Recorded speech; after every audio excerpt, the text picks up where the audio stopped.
श्रीमद्वाल्मीकि रामायण उत्तरकांड अध्याय 54।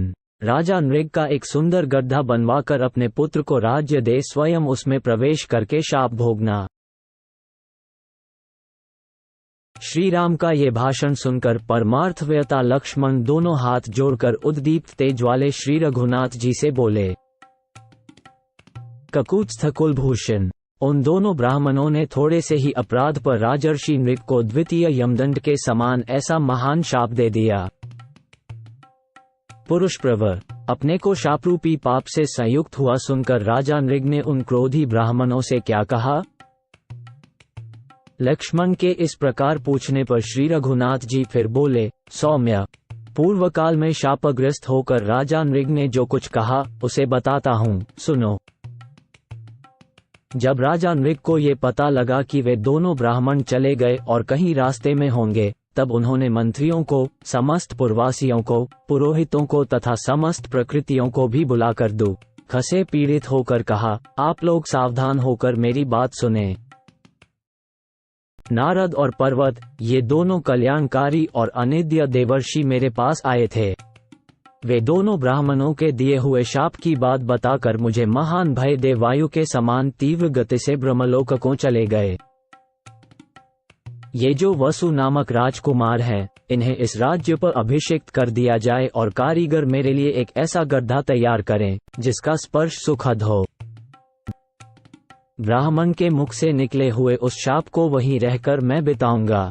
एक गड्ढा ऐसा होना चाहिए जो वर्षा के कष्ट का निवारण करने वाला हो, दूसरा सर्दी से बचाने वाला हो और शिल्पी लोग तीसरा एक ऐसा गड्ढा तैयार करें जो गर्मी का निवारण करे और जिसका स्पर्श सुखदायक हो।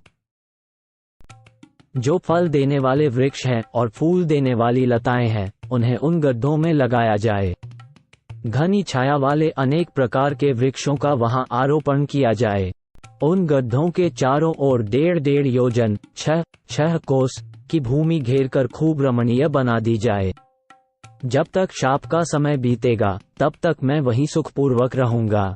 उन गड्ढों में प्रतिदिन सुगंधित पुष्प संचित किए जाए। 10-12 ऐसी व्यवस्था करके राजकुमार वसु को राज सिंहासन पर बिठाकर राजा ने उस समय उनसे कहा, बेटा, तुम प्रतिदिन धर्मपरायण रहकर क्षत्रिय धर्म के अनुसार प्रजा का पालन करो। दोनों ब्राह्मणों ने मुझ पर जिस प्रकार शाप द्वारा प्रहार किया है वो तुम्हारी आंखों के सामने है। नरश्रेष्ठ, वैसे थोड़े से अपराध पर भी रुष्ट होकर उन्होंने मुझे शाप दे दिया है। पुरुष प्रवर, तुम मेरे लिए संताप न करो। बेटा, जिसने मुझे व्यसनी बनाया, संकट में डाला है, अपना किया हुआ वह प्राचीन कर्म ही अनुकूल प्रतिकूल फल देने में समर्थ होता है। वत्स, पूर्व जन्म में किए गए कर्म के अनुसार मनुष्य उन्हीं वस्तुओं को पाता है जिन्हें पाने का वो अधिकारी है। उन्हीं स्थानों पर जाता है जहां जाना उसके लिए अनिवार्य है तथा उन्हीं दुखों और सुखों को उपलब्ध करता है जो उसके लिए नियत हैं। अतः तुम विषाद न करो। नरश्रेष्ठ, अपने पुत्र से ऐसा कहकर महायशस्वी नरपाल राजा नृग ने अपने रहने के लिए सुंदर ढंग से तैयार किए गए गड्ढे में प्रवेश किया।